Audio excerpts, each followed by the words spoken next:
What is up, Dragon Ball fans? It is the Gaming Sane 97 here, and welcome to my channel. Before I get into anything, I would just like to apologize to my subscribers, as it has been about 6 years since my last upload.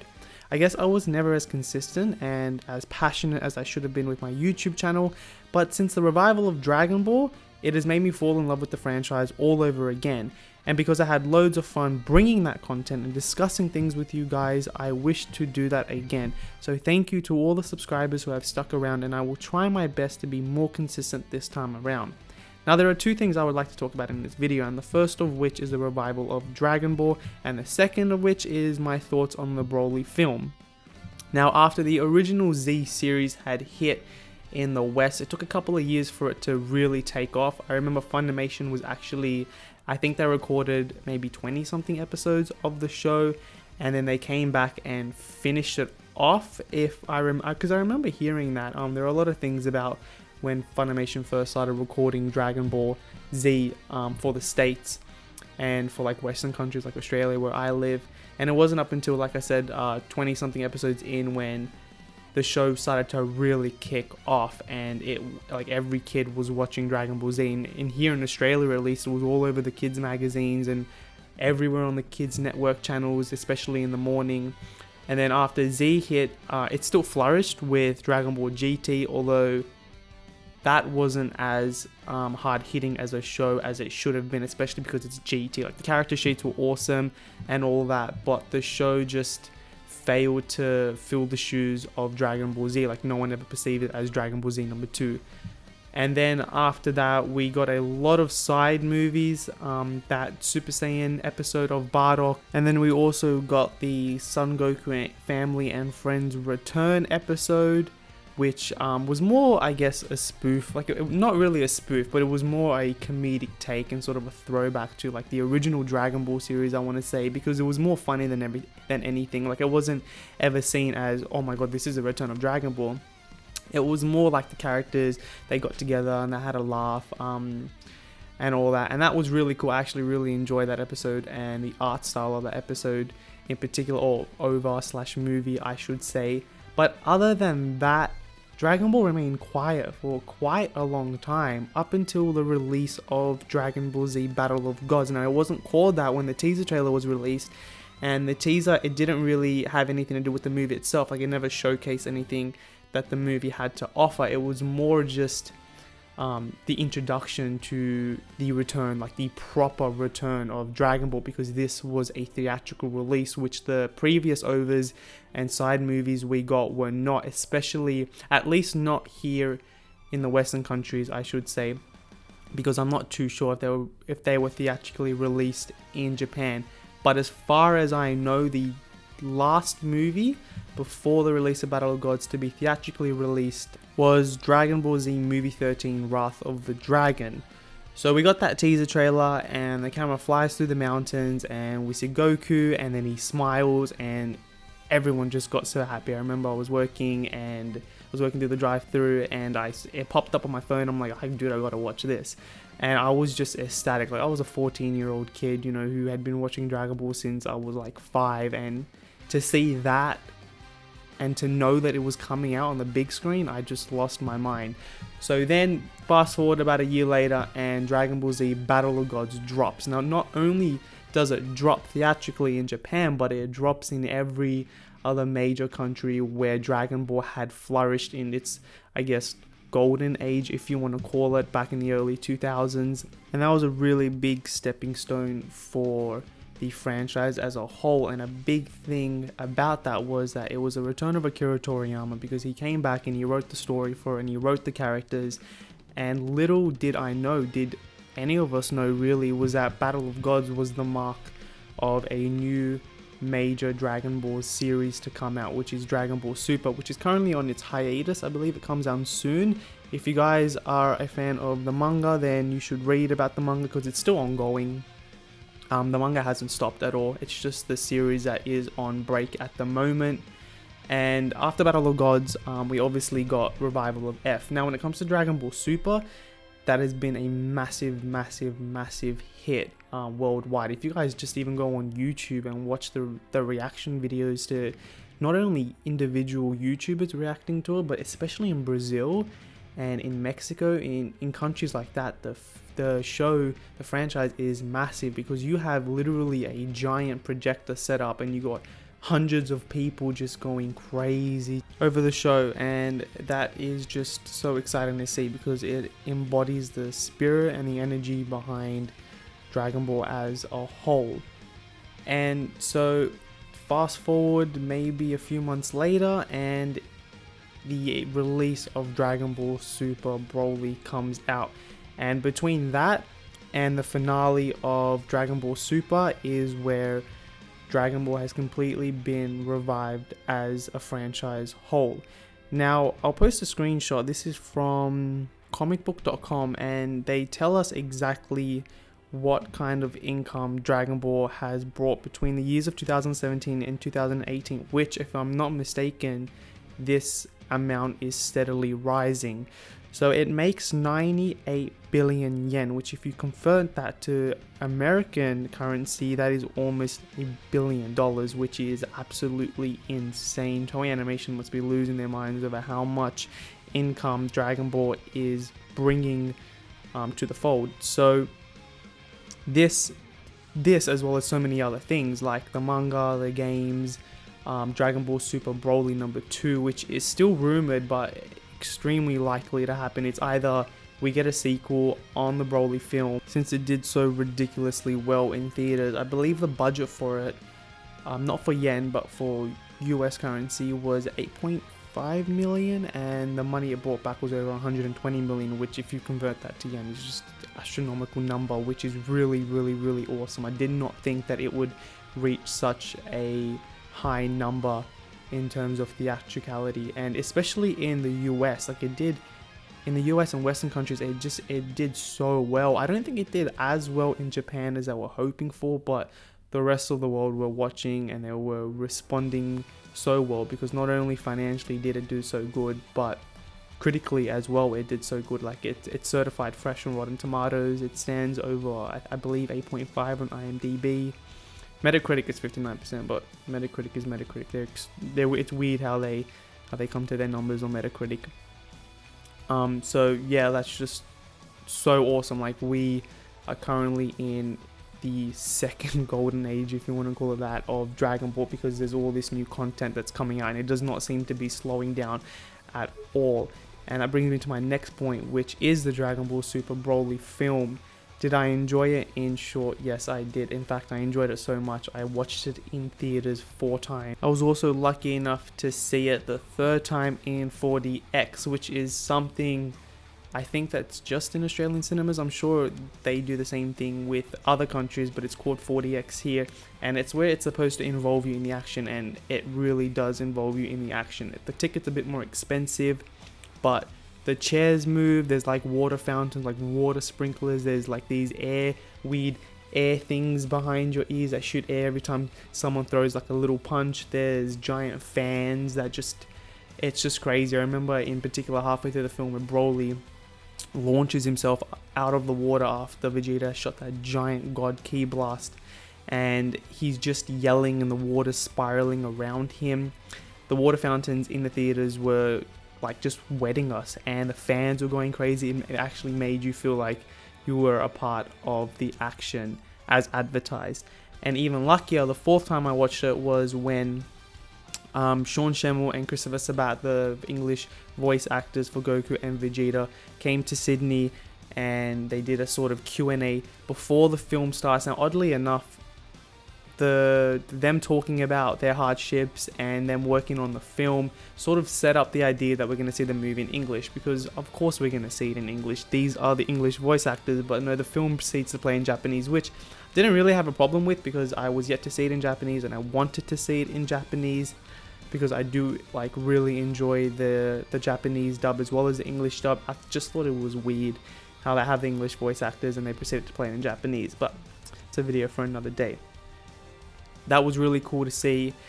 So the criticisms of the movie, I understand, like for example the use of CGI and the episode of Bardock sort of thing based on Akira Toriyama's Dragon Ball Minus, which I'll be honest with you guys, I have not read, but I do not have a problem with that retelling of Bardock. I found it quite sad and quite touching, because we know Bardock and the Saiyan race to be just such barbaric individuals, and all they know is ruthlessness, and all they know is killing and genocide and planet selling and all that.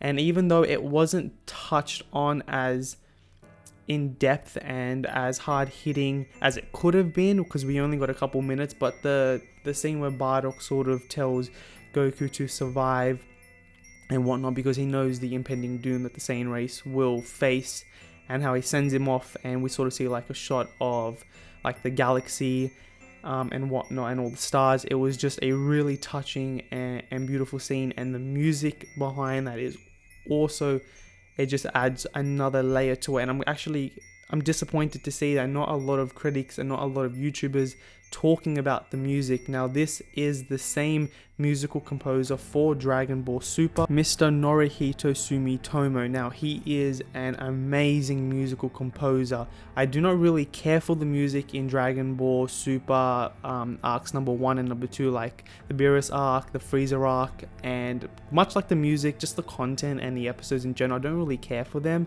because they were covered in Battle of Gods and Resurrection of F. We didn't really need a retelling. I guess it was cool to get a sort of more in-depth feel and touch to the characters. It wasn't necessary, especially because Dragon Ball, like Toei Animation, was just, they were all over the joint with their time schedule. Like the animators had no time to animate anything really, and that's why we got like the atrocity in episode 5.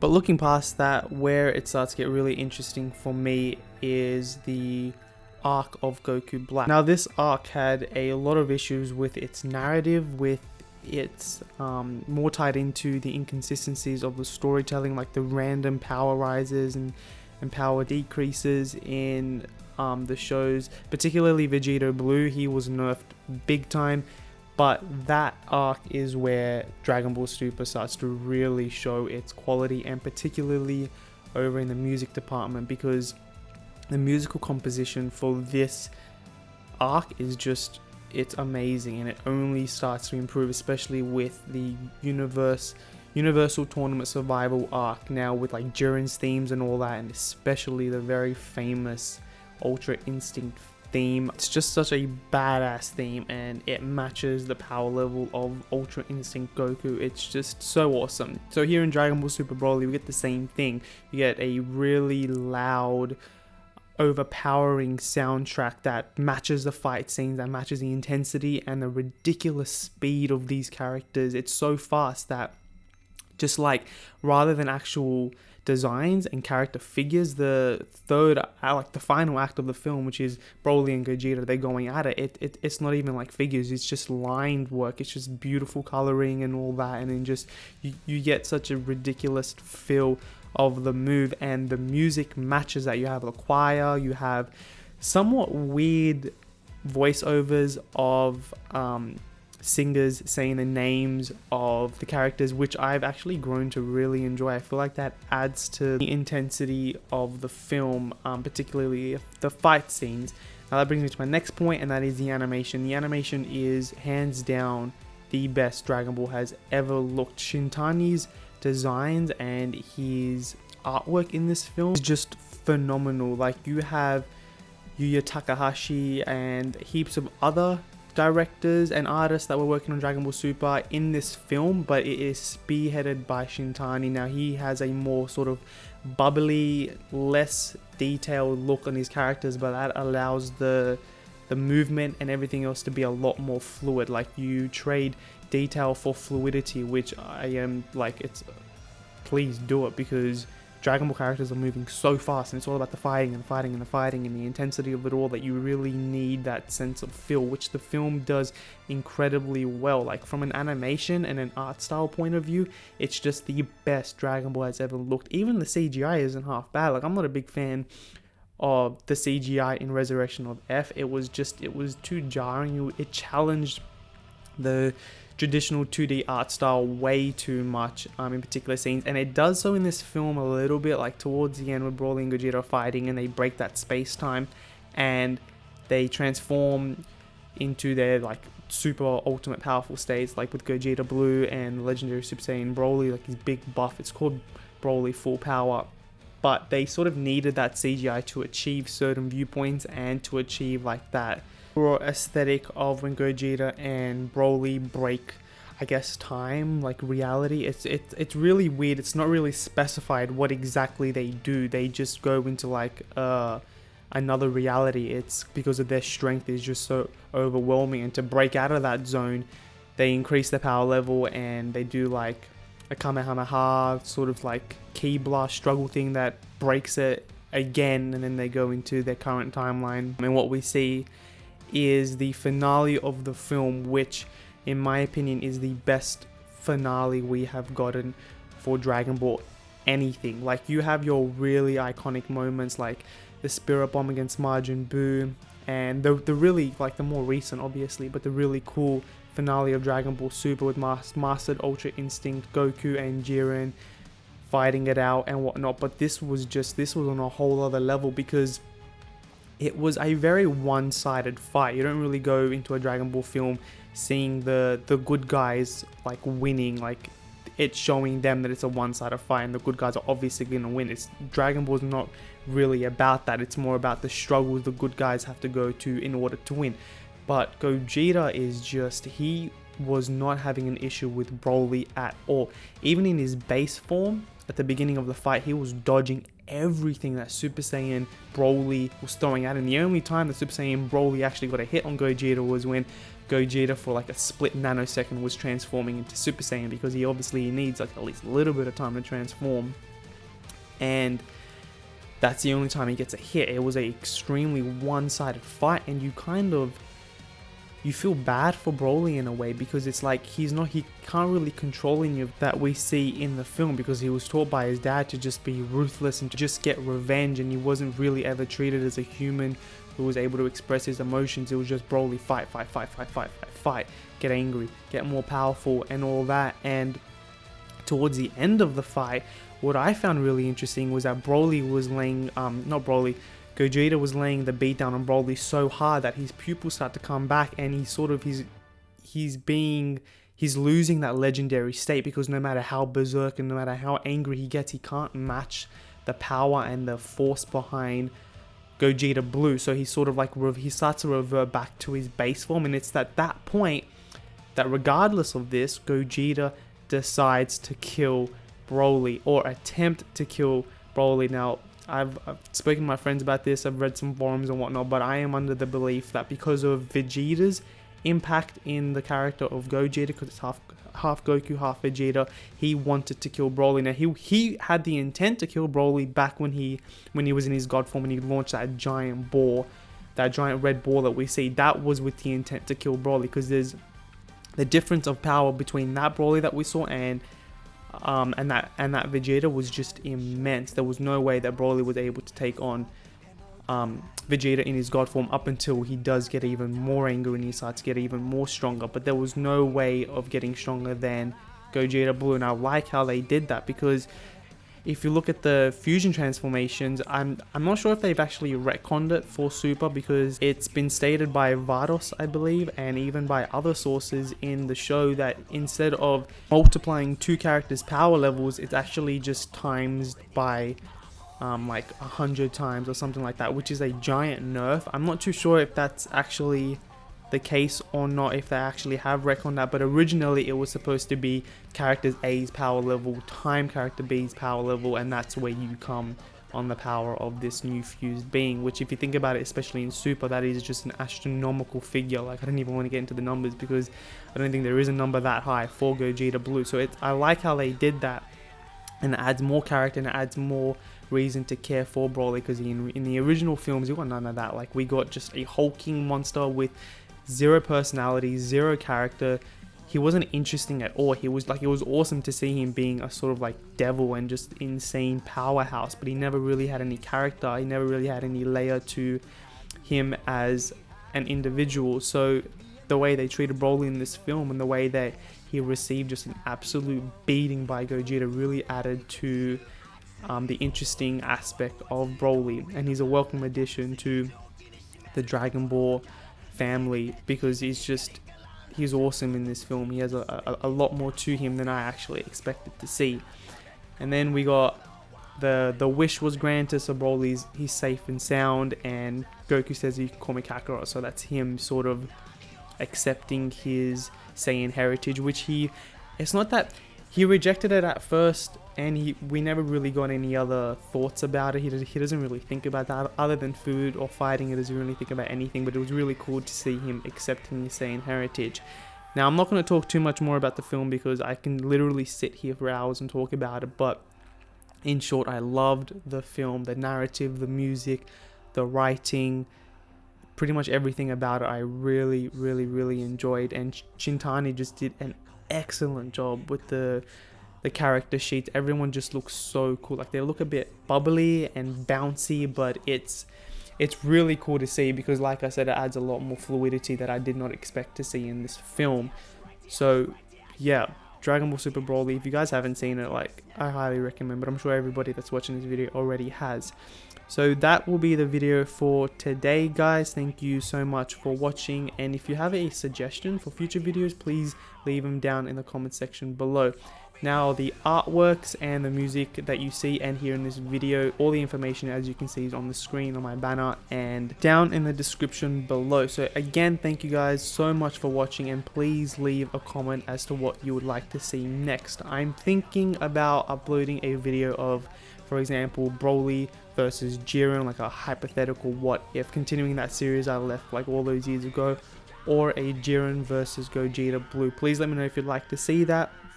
And yeah, see you guys in the next video. Thanks again for watching. It's the Gaming Saiyan 97 signing out.